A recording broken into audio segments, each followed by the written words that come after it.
Hey, what's up, everybody? Welcome to this experimental podcast called Culture Binge, where Alec, who runs all of the content at Wisecrack with me, and I will be talking about and reacting just kind of random cultural stuff that's happening both in media and outside of media, and just in the spirit of experimentation, since he's here with me in LA because he normally lives in New York, but he's on the West Coast doing some visiting, seeing the new office and everything.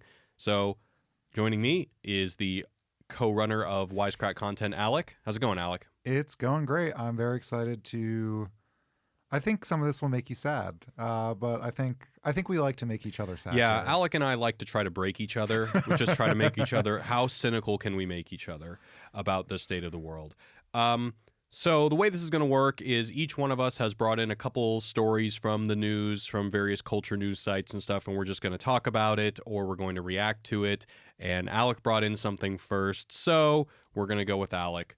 Alec, what do you got for me? All right, I just need 1 second. Sure. Pulling up the live stream so I can talk to you all wonderful people. While he's doing that, I'll just go ahead and apologize. I'm still getting over a cold, so if I'm sounding a bit nasally or anything, I apologize. All right, so the first thing we got is, if anyone's seen the Burger King advertisement, it is... Yeah, I know you're going to bring this in. Yeah, Burger King is... Jared has already seen this, but I think every time I show it to him, he gets a little more and more sad. Burger King is coming for McDonald's Happy Meals in an unexpected way. This is according to CBS 58. According to a press release, the fast food chain introduced real meals on Thursday to celebrate, quote, being yourself and feeling however you want to feel. There are 5 different real meals, box options that correspond to different moods: pissed meals, which is mad; blue meal, sad; salty meal, bitter; yas meal, excited; and DGAF meal, don't give a fudge. Sorry to our YouTube overlords. We've been having problems with them. The hashtag Feel Your Way boxes come with a full-size Whopper combo meal, which includes fries and a shake, but no toy. They all come with a shake. Yeah. See, that's the one thing in the commercial that they don't specify. What's in the meal? They just specifies. Well, we're gonna get there. Well, we'll continue talking. I'm gonna show it to you. I'm going to make sure my audio is working. All right, here we go.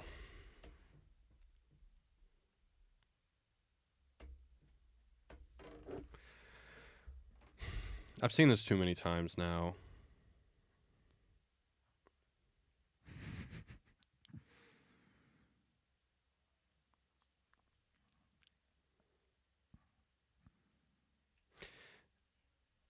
Is he just talking to himself? Is that what we're meant to believe?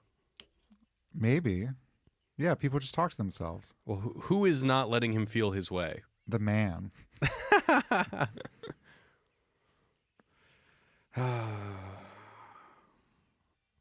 It's just so cliche, just standing on the edge of your bed in a hunched over position, being sad. That's what I do when I'm sad. Do you really? No, absolutely not. Because I fucking watch Netflix for 8 hours. Right, exactly. Or just binge on fast food. Yeah. See, this is another thing. The opportunism. Yeah, I can't move out of my parents' home. It's just so I could probably afford a Whopper combo meal. Yeah, let's just do a grab bag of all of the things that are plaguing this generation and opportunistically feed into it to say that we get you. It's just really gross. I hate this fucking commercial. So, well, I just broke the cursing rule. Whatever. I think what's its like to dislike ratio? Right now it's at 3.4 thousand likes and 12,000 dislikes. Honestly, I'm surprised there aren't more dislikes. Only 600,000 people have watched this video. I feel like not enough. I can't believe they haven't. Okay, there's a blue meal, yas meal, pissed meal, salty meal, DGAF meal. The top comment is, I think you've seen this before, Jared, is, oh fuck, where'd it go? The top comments change, man. Oh, does one of the boxes come with a Gillette razor to cut myself? So the fact that it comes with a shake, all of them come with a shake, almost makes it worse because, of course, fast food is already horrible for you. And, of course, you could argue that there's a predatory thing going on here where it's hey, if you feel sad, this horrible food will make you feel great for a couple minutes and then you'll feel even worse afterwards. But the fact that they're throwing in the shake which is excessively sugary and bad for you, really just nail in the coffin. Yeah, like the constant stress and like being depressed, it's very bad for your mental well-being, but also like your physical. So why don't you just like top it off with like a shit ton of fat and salt and grease? What's interesting though is that this is actually in conjunction. And by the way, I hope people know us that we're not shitting on mental health or mental health problems because it's in conjunction with an organization. It's eluding me, but it's part of like Mental Health Awareness Month. How does this bring awareness to mental health? Well, I think what they're trying to say is it's okay to be sad, which is a fine message. But again, the context is it's okay to be sad and then eat your fucking heart out. You know, like. Well, also there's this thing. We get you. You know, it could come to Burger King where we understand that you're sad and. I don't know. It's weird. I've actually been struggling to figure out what exactly bothers me about this, but it does profoundly. What do you think? Well, okay. So I think this is in a context of lots of other things that I hate. For instance, the Sunny D tweet heard around the world. I actually brought it up. For anyone who doesn't know, Sunny D one day, this is February 3rd, 2019, just tweeted, "I can't do this anymore." To which Moon Pie, which is some sort of junk food that I haven't had, which is surprising. I've had most of the junk food in the world. What's going on, Sunny? And then Sunny D replied, "Mood last night. All good, MP. Thanks for checking in. Illy?" I don't know what ILY means. I'm not cool. But it's, like being a buttoned up brand is not cool. And I get that. Like the idea of like a person in a suit communicating with me as a human is not appealing to me. So you've got like brands, originally like MTV is like, we're the cool brand, we're not corporate and buttoned up, or Facebook, like we go into work in jeans and a Wisecrack t-shirt, but I sit in beanbags all day, play ping pongs, and that's all cool.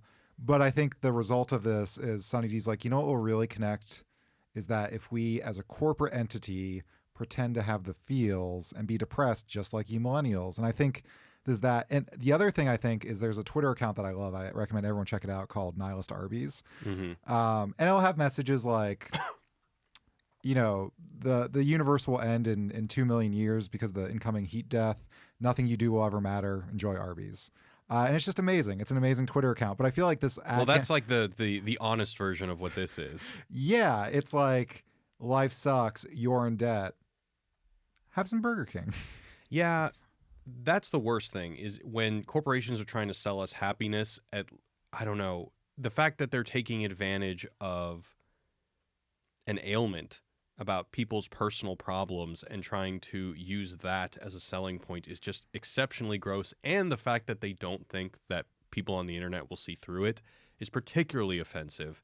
I'm surprised this video is still up, to be honest. I can't believe they didn't see their blunder and they haven't taken it down. They're very lucky that only, 700,000 people have seen it so far. I'm surprised that it's not up to 5 million views and has been as much of a shitstorm as the Kendall Jenner Pepsi thing. Yeah, it's like we can organize as a society against Sonic and get that changed, but we can't take this out. I don't think the ad is necessarily being harmful. I think it's just really insulting. I don't disagree that it's insulting.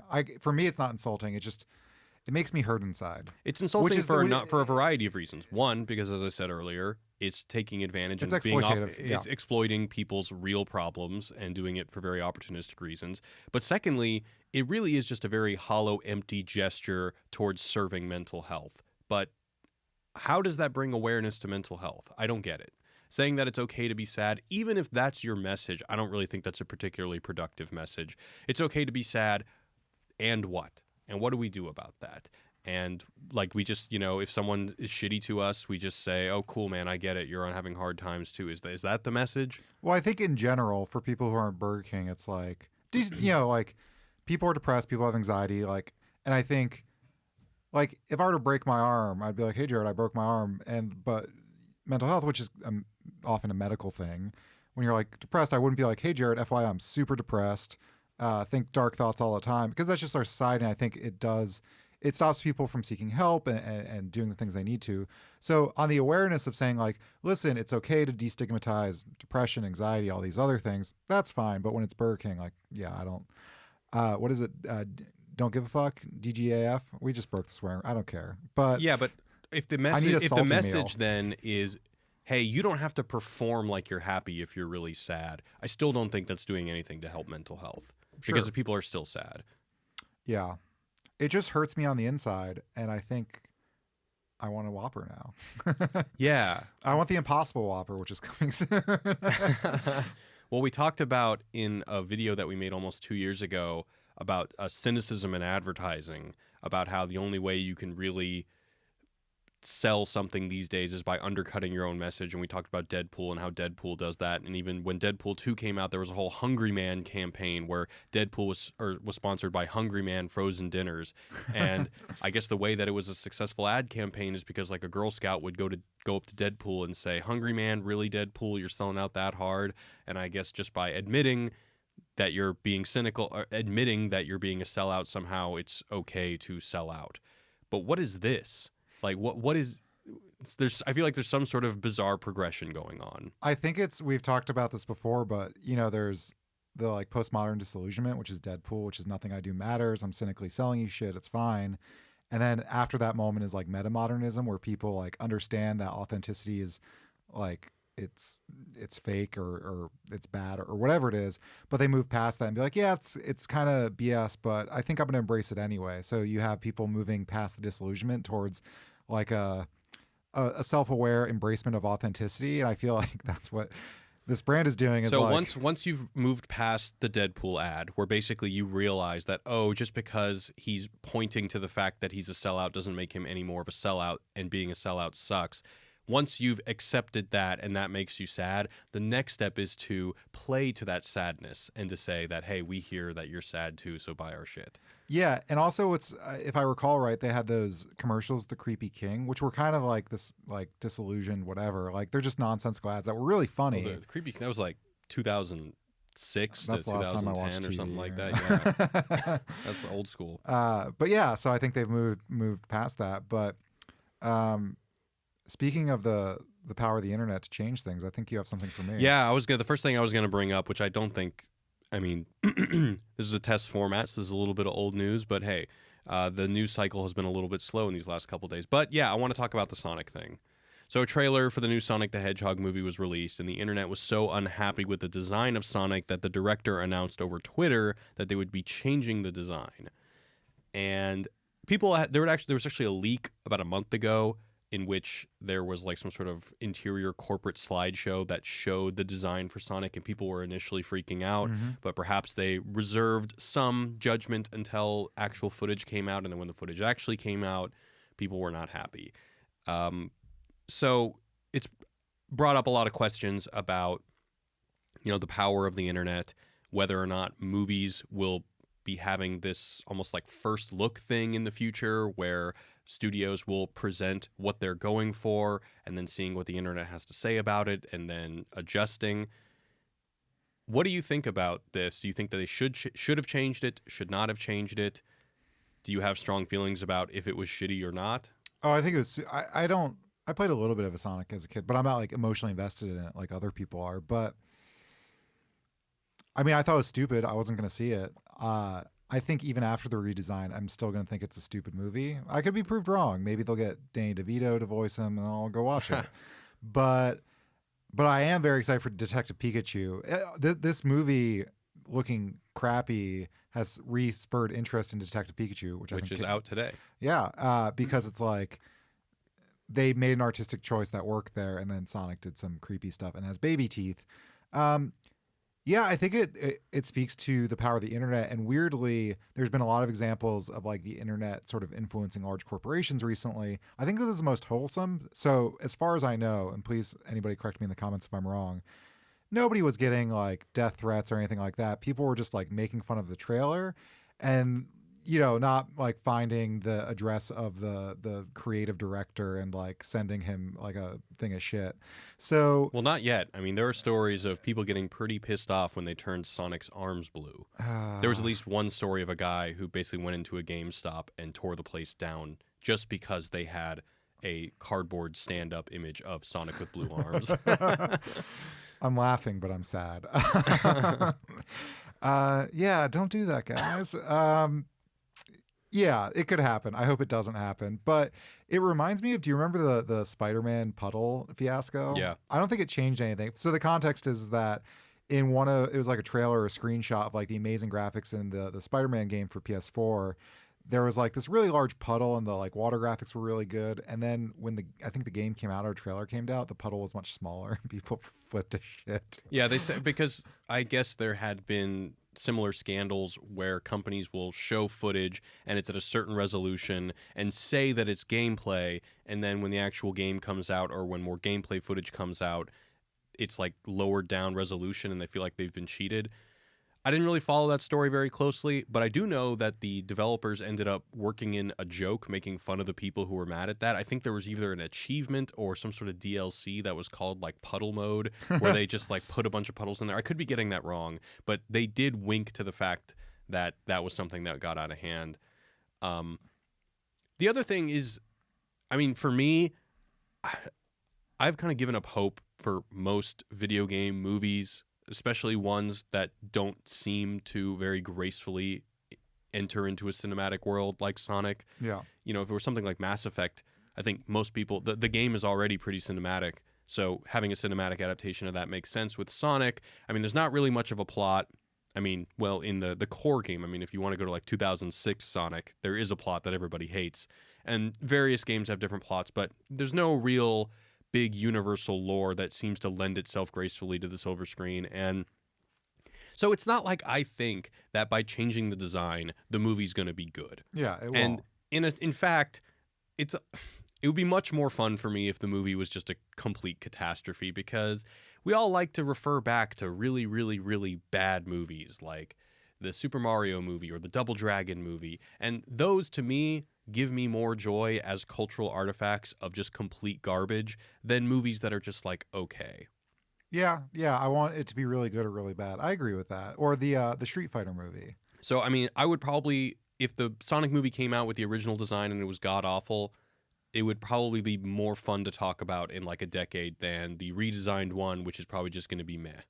Yeah. You also, I want to bring up, you said an earlier thing about, is this almost like a test audience, like putting the trailer out as a new test audience? Before that, Gregory DeGraff said, to you or me, I'm not sure, probably you, any beard tips, sirs? Oh, both of us, sirs. Oh, God, no. I got nothing. I mean, I just have one of those like $30 automatic shavers. Yeah, I have a really shitty one, and be born with really hairy parents. That'll help you. Yeah.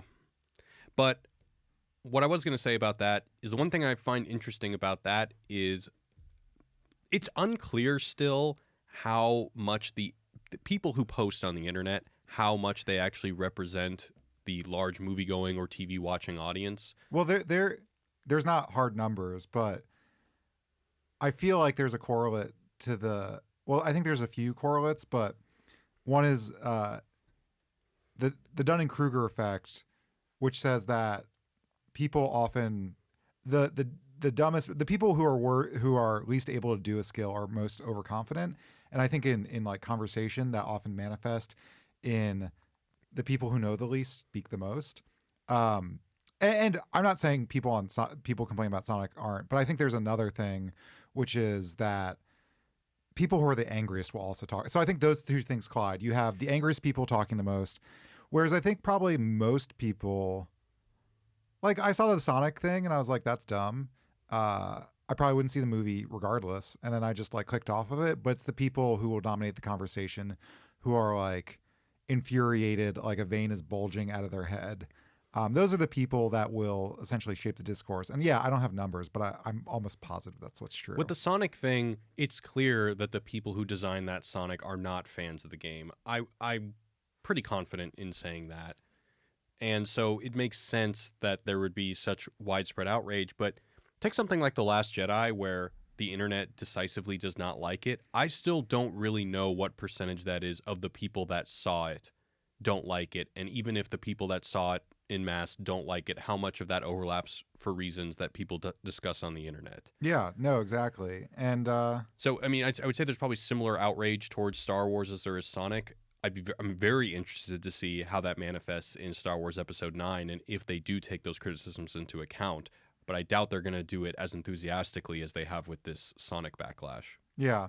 The thing that you brought up that I think is really interesting is I don't think they're doing this intentionally, but I think movie studios might, is that, and they're probably still doing this, studios show test audiences the movie and say, what do you like? What don't you like? They can essentially they can not pay anybody and get a much larger sample size by either just putting out a trailer and treating the first look as the test audience and checking out Twitter, or they could leak it by accident, quote unquote. And that could do it.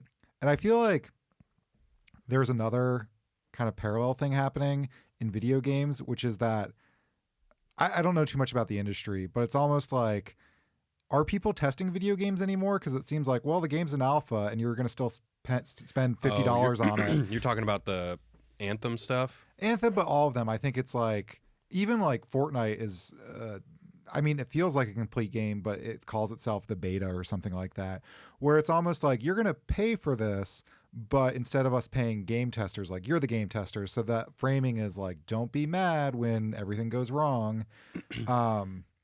There's a great article that breaks down the entire Anthem catastrophe. I mean, apparently that was a huge production nightmare. And there was the leader of the studio left, and then some guy had to pick up his slack, and very late in the production cycle did they actually start making any meaningful progress. I don't think that I haven't done the research on it. This is kind of away from Sonic, but I do think that if they had the time, they would have tested it regularly, but they just didn't. And so, unfortunately, the compromise, which is not very good, is to just let fans be the beta testers. But I think it'll always make money sense to, in movies or not, to get the beta testing for free. I mean, we'll see. I don't think Anthem is doing gangbusters, and I think they just canceled the new Dragon Age game or something like that because of the underperformance of Anthem. I don't know that for sure. I didn't come prepared to discuss Anthem, but what do you got next? All right, so this is a tweet. I think you've seen this as well, but it's from Aowen Higgins, and here it is. What do you see, Joe? The tweet says, LOL, fuck off, Delta, and it is a picture of a Delta poster that says union dues cost around $700 a year. A new video game system with the latest hits sounds like fun. Put your money towards that instead of paying dues to the union. And then a cool video game controller that looks like some sort of awkward combination of a Genesis controller and a PlayStation controller. Probably somebody who doesn't play video games. Yeah, it sounds like they're trying to bust the union by saying, hey, man, think of all those cool video games you can get. Of course, if they unionize and are able to get higher wages, I'm sure they can probably make up that $700 and still buy the video games. But yeah, it's pretty cynical. Yeah, the thing that strikes me isn't even the pro or anti-union thing, but it's almost like They just assume their employees are so fucking stupid. Well, not that gamers are stupid, but there is it's not like you're saying, oh, you can get a great vacation, you could join a gym, you could really improve your life. It's more just no, man, you could just have more leisure time. You can be lazy like we know you love to, you lazy fucks. Yeah. I mean, how many hours did you spend on Red Dead? Many. And just as many on Sekiro, which I finally beat. Yeah. All right, what do you got? All right, so this next one is, I guess, a little bit more serious, but I want to talk about a show that is not new at all, but has recently come back in the news, and it is 13 Reasons Why. Mm-hmm. So CNN claims that a study showed that suicide rates increased after 13 Reasons Why came out. And recently, I think last week, there were a series of articles claiming that 13 Reasons Why is dangerous because it depicts suicide in an inappropriate way, or it depicts suicide incorrectly. And you know me, I'm very, very skeptical whenever people say that art should or should not be a certain way because it is socially irresponsible. I mean, for me, like, you basically have to be yelling fire in a crowded theater in order for me to suggest that the show should or should not exist or should even be changed. So I'm struggling with this one, and I actually... Go ahead. But so the fire in a crowded theater comes from a Supreme Court case, and I forget, unfortunately, what the case is. But it wasn't about yelling fire in a crowded theater. He was using it as a metaphor for like speech that would cause harm. It might have been actually Okay, well, I'm using it as a metaphor too. No. But what I'm saying is, sorry, continue. We'll talk about that in a second. So I actually watched the show last night. I had never seen it. I wanted to be a little bit more informed watching this. I watched like half an episode. They're all an hour long. But interestingly, there was a 45-second prelude before the show started where all of the actors would say, "Hey, my name is blank. I play blank, and want to let you know that you're about to watch a show that deals with very serious issues. And if you're somebody who has considered harming themselves, call the suicide hotline number," and blah, blah, blah, blah, blah, blah, blah. Do you think they just added that, or do you think that's been there? I wonder if they just added it. I don't know, though, because I have not tried to watch it earlier. But, man, I watched it, and I'm not the demographic. So if anyone listening is a fan of the show, I'm not meaning to shit on it, because it's very well shot. The actors are pretty good from what I saw. But teen dramedies, actually, there's no itty to it. It's just dramas. Teen dramas are something I find particularly kind of gross. Like, the idea of depicting teenage emotions as important, relevant, and significant, I think is generally bad. You know, when you're a teenager, you have all these hormones that are making you think all these things, and I think that feeding into that budding narcissism is just shitty. Like, I think you're right. This is maybe one of the most misanthropic things I've ever heard you say, though. You're just like, teenagers, fuck them. No, I mean, teenagers go through a really, really hard time, but I don't think it helps to to amplify these really confusing and disorienting emotions that they go through. Yeah. And plus, what I'm saying, and it's also, when you're in that transitional period, it's not good to feed them stuff that's just going to make them more and more narcissistic. Well, isn't the whole premise of the show, like, this girl committed suicide, and it's like, here's all the people who wronged me? So it's almost like a sense of, like, justice of, like, I really showed them by, like, isn't that the whole complaint? Is like, I really showed them by killing myself. Yeah. So which fed on kids who are, dealing with some shit, who want to be like, well, the premise is a girl killed herself, and all of her friends or pseudo friends or whatever, they get like these cassette tapes. And she's basically just created this really elaborate plan that after I kill myself, I'm going to mail all of these tapes that talk about how terrible my struggle was, and then people are really going to think about me differently and feel really bad, and I'll have this kind of bizarre, disgusting legacy as somebody who changed everybody's life. So it's definitely romanticized suicide without a doubt. But so let me go through. So this article is written by a guy named Mark Hennick, and he claims that the show is dangerous for the following reasons. The first one is the show makes suicide seem romantic by putting it in the context of a Hollywood plotline. A simple, logical, and well-connected plotline may satisfy the story arc needs of a viewing audience, but it is rarely, if ever, the way that suicides really happen. I think this is a dumb point, because how is this any different than a war movie? He's basically just saying that, yes, cinema, by the fact that it needs catharsis, that it needs a beginning, middle, and an end, is going to take whatever it's depicting and romanticize it. No, I mean, I forget the name of the movie, but like, isn't there a movie about, it's either Columbine or just a school shooting? It's Elephant or something? Elephant. Yeah, I know what that movie is. I mean, I've seen it. I don't really, but there's not like a catharsis to the school shooters, is there? No, but that's also an art film, and Well, it's an art film, but I don't think that, I mean, if he's suggesting that all movies that tackle suicide or school shootings have to be art films. no. I think where you and I differ is that, well, first of all, I think where you and I agree is like, I'm not saying the people who create 13 Reasons Why should be like legally liable or anything like that. But I mean, we create shit on the internet, and not you, but like when I make something, like I consider myself a writer, and like my goal as a writer is to do X, Y, and Z. And if you walk away with the exact opposite of that, like if I wanted to make a video to make you think more, about a topic in a more nuanced way, and you walked away more zealous and angry or like ideological after the fact, I'd be like, oh, I didn't do my job. So like, if I was writing a video or making something about suicide, well, first of all, I don't want people watching that to hurt themselves. I would feel fucking terrible. I'm not saying people should come after me with pitchforks, but like, my whole point is, as a creator, I would ask myself some questions, and maybe this disclaimer came after the fact and they put it like, suicide hotline, all that. That's great. Like, I think that's fine. But also, like, I don't know, like, I think we were talking about this earlier, and your point was not that it's dangerous or offensive or anything like that. It's just bad and dumb.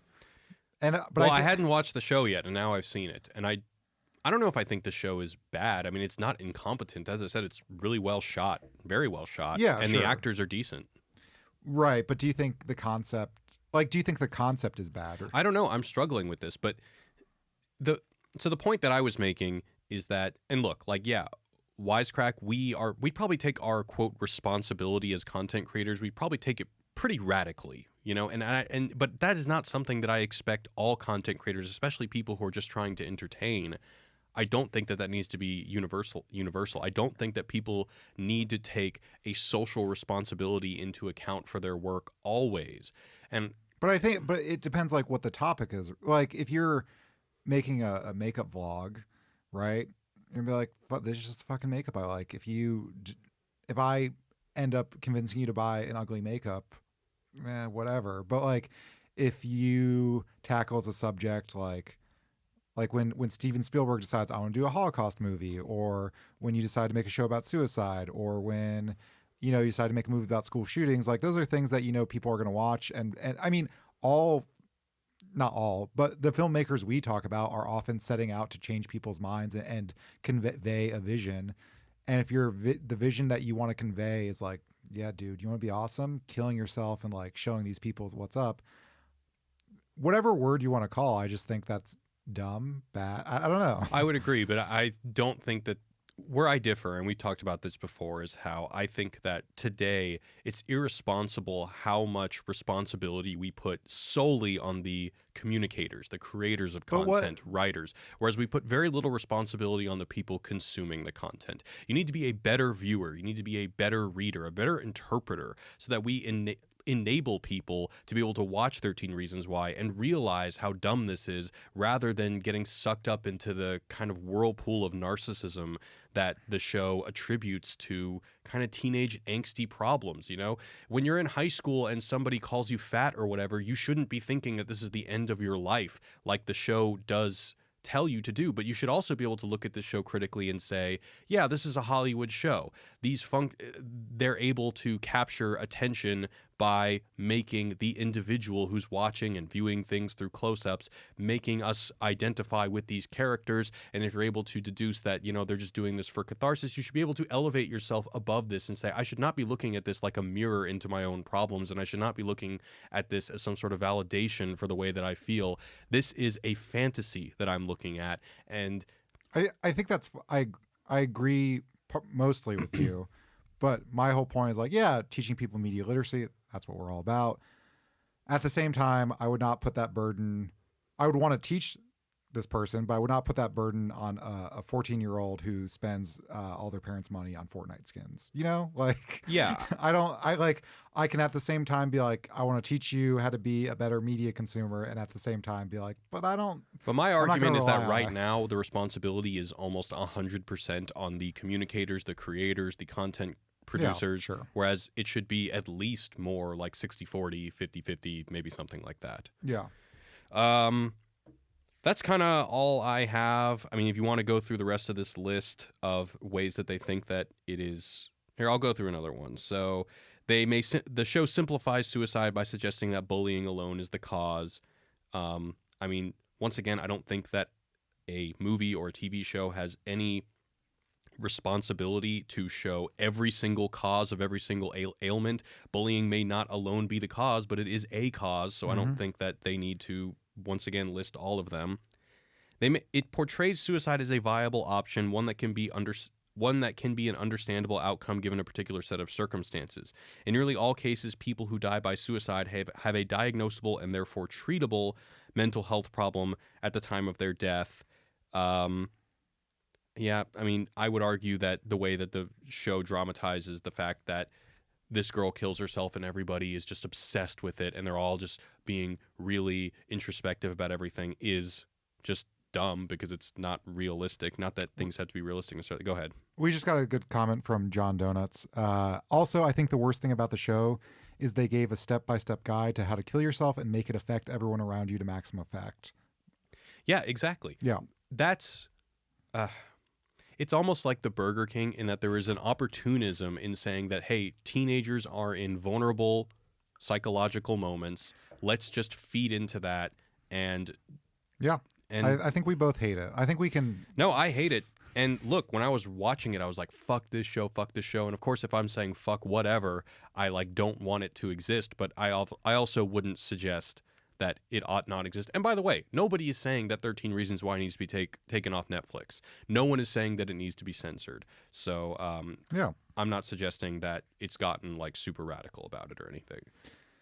All right. What do you got for me? All right. So we've actually got a video coming out in part on this, but I believe you're familiar with Anna Delvey, a.k.a. Anna Sorokin. Mm-hmm. For anyone who doesn't know, her nickname is the Soho Grifter. I'll call her the Billy McFarland of being a socialite. She essentially pretended to be an heiress to like a wealthy German industrialist or something like that. Showed up at these fancy Manhattan clubs and immediately started befriending and networking with all these rich people.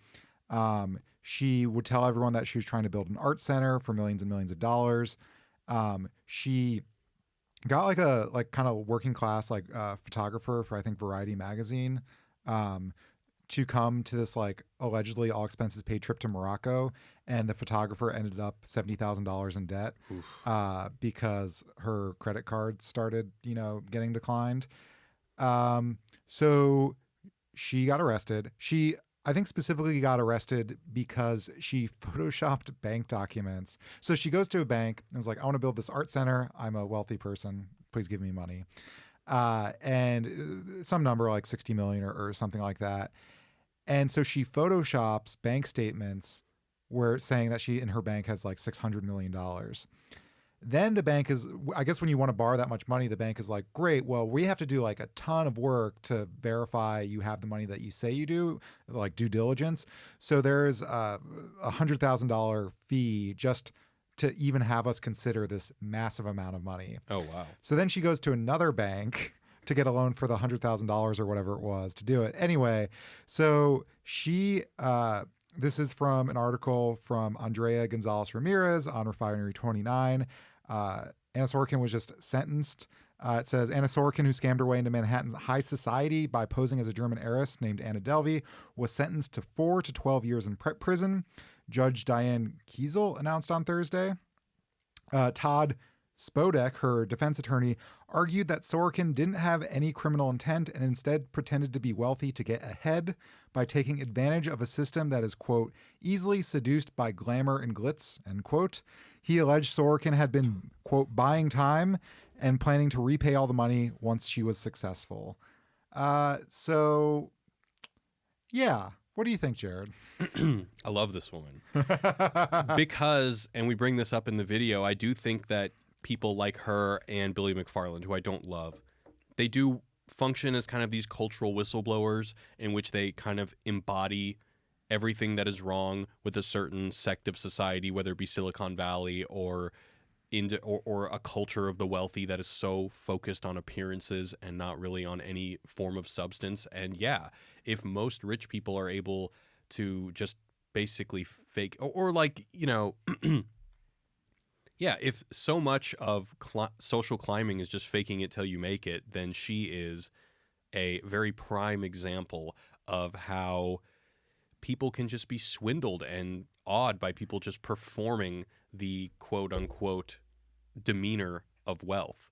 And if any event is able to make people be more critical of that, I think, hey, not necessarily it's a good thing. Obviously, all these people that she screwed over, that photographer who is $70,000 in debt, I feel very bad for that person. You shouldn't. I felt bad for her, but you shouldn't feel too bad because I think she sold a story to, I don't know if it was HBO or something like that.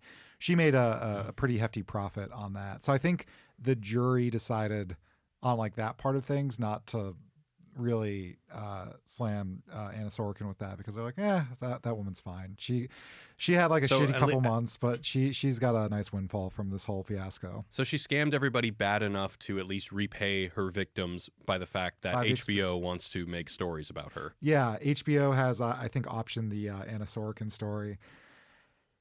And yeah, I've had some brief encounters in my life with, I'll say, like very just not wealthy, rich people.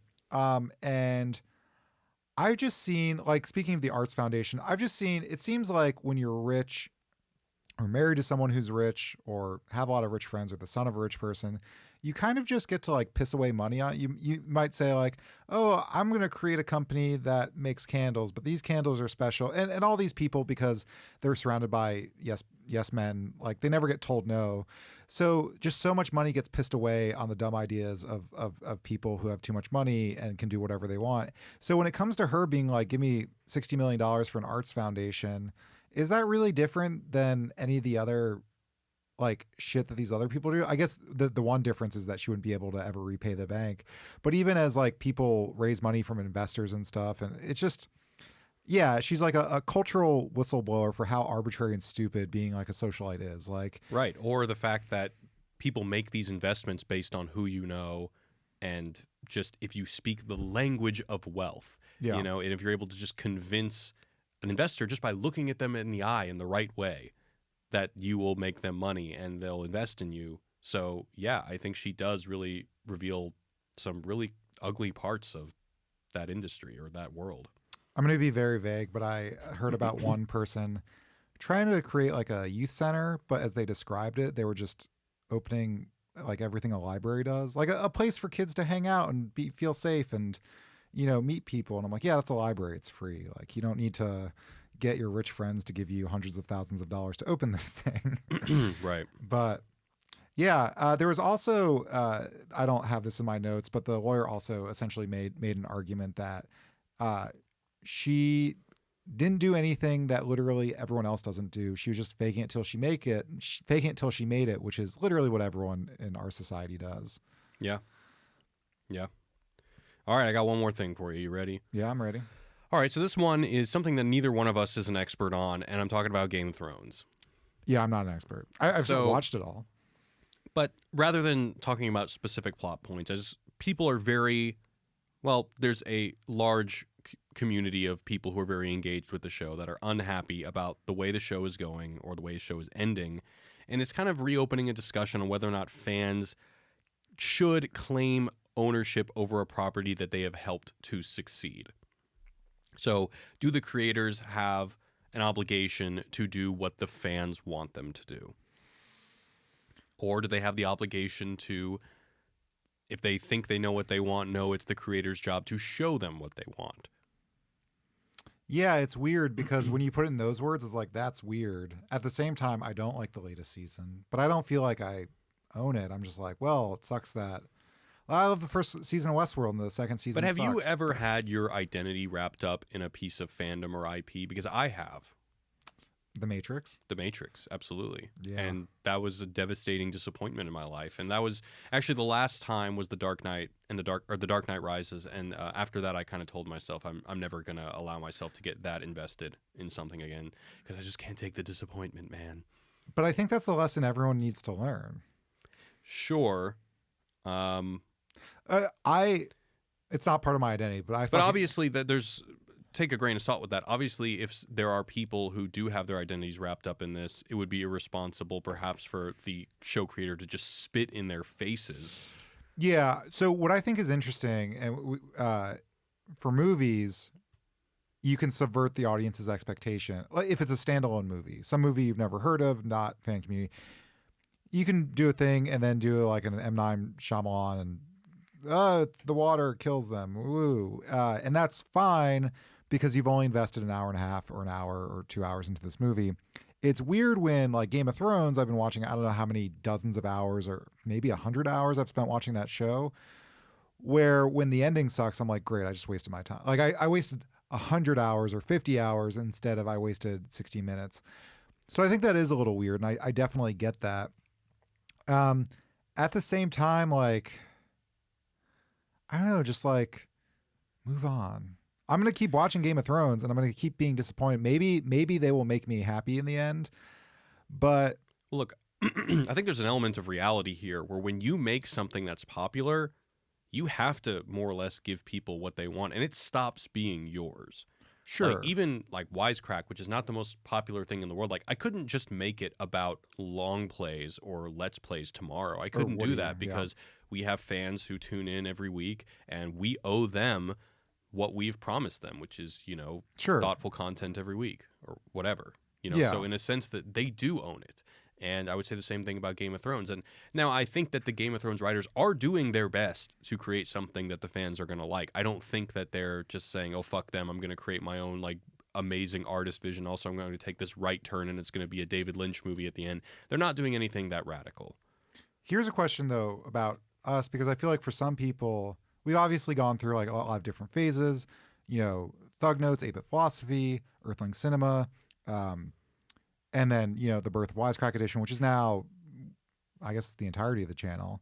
And even in Wise, it went from just philosophy up to now we talk about Firefest. Now we talk about genre. We talk about these other things. And we've gotten a lot of great feedback from the fans. But I think some fans, and I've seen comments on Reddit, are like, oh, Wisecrack is different now and I don't like it anymore. And I'm not, that's fine, right? But I think, we can't make everyone happy all the time.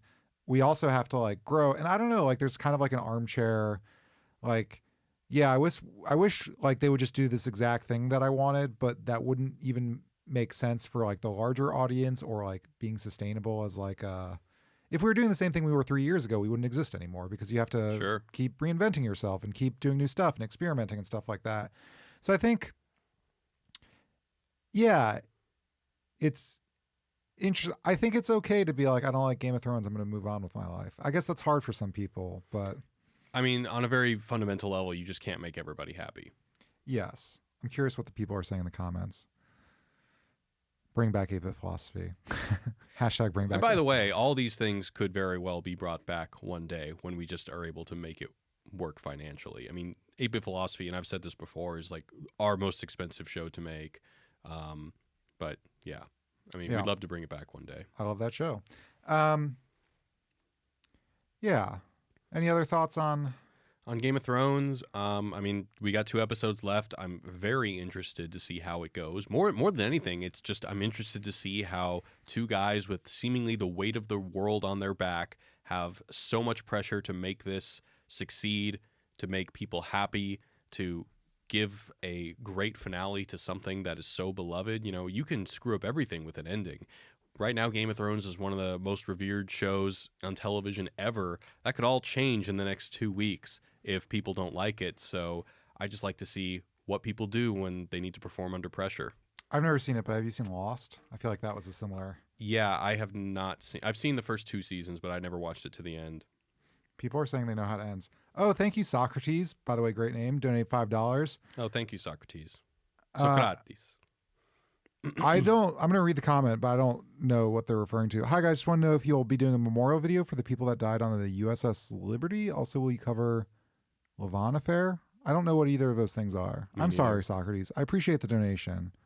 People are talking about Thug Notes. We love Thug Notes too, and we'd love to, bring Thug Notes back. I mean, Greg Still's on the movie podcast all the time, and we talk about it a lot. Yeah. And we hope to bring it back soon. Well, Jared, I've got something for you. Okay. Have you heard of Google Stadia? Yeah. it is Google's platform for cloud gaming. Is that the right word? You don't need like a really expensive PC. Yeah, you just like stream games. Yeah. There's a great article on Medium by Eric Ravenscroft. It actually essentially asks the question or asserts that Google could learn a lot about you from its new gaming platform. So here's a quote. For all of Google's colorful products and silly games, not to mention the search engine you use every day, it's easy to forget that's one of the world's biggest research companies. It gathers data on everything from education to UX design to artificial intelligence. It even studies how you use sites like YouTube and Gmail. So what could it do with the kind of data it gets from users through its new Stadia game streaming platform? How would that be any different than if Stadia used discs and the console was just connected to the internet at all times? I mean, couldn't they just get the data from the internet, just you playing a game with a disc? I guess they could. Well, especially games are like always online, even though they're single player, and that annoys the hell out of me. But they could. But I mean, his point is kind of like the information they'll get is invaluable. So he's saying basic information like what games a user buys. All right, like Steam can get that. How long they play, what device they play on can provide valuable insights that might help Google do what it does best, sell ads. And then goes on to talk about there's already like kind of existing psychology research about play styles and like aggressivity. And there was some psychologist or some researchers looking at World of Warcraft, studying like how close your avatar stood next to certain people versus other people. What is like the team dynamic to kind of make this, I guess, sociological research. And I guess in that context, like if Google, like there's a well-known kind of fact about if you're a political strategist that you can generally tell what political party people associate with based on their magazine subscriptions, and you can buy that information.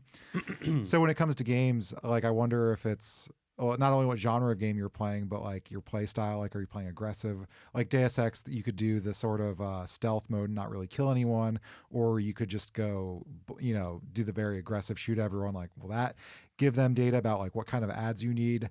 It scares me, but I don't know if that necessarily scares you. I mean, it's kind of one of those things that I really don't like, but I just assume is happening in the background anyway. As far as Google Stadia, yeah, I'll assume the worst. I'll assume that that every whatever feature that they're offering has some sort of shady backdoor data motivated element to it. Yeah, and do you feel like at a certain point it's almost like there can be no such thing as free will because they know your mind better than you do? Yeah. I mean, I kind of think that the Facebook algorithm is already like that. Right.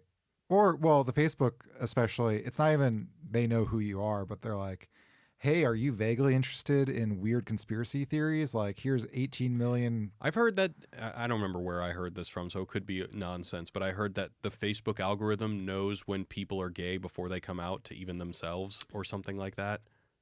You could be thinking of pregnancy. Or that's weird too. No, it wasn't Facebook. It was Target.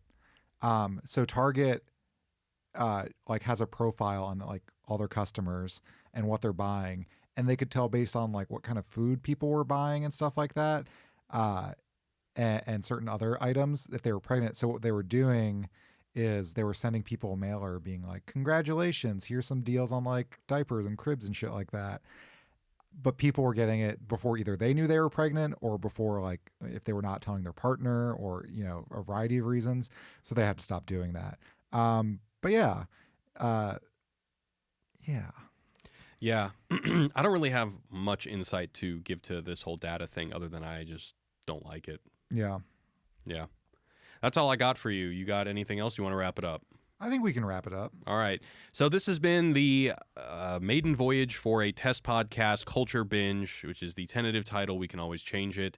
Send us an email at movies, which is our movie podcast email, movies@wisecrack.co, or leave us a voicemail at 213-534-8807 or 21-ELFGUT07. If you have any thoughts, you want us to keep doing this, this has just been kind of something we wanted to do since Alec's in town, and we figured we might as well do some experimentation.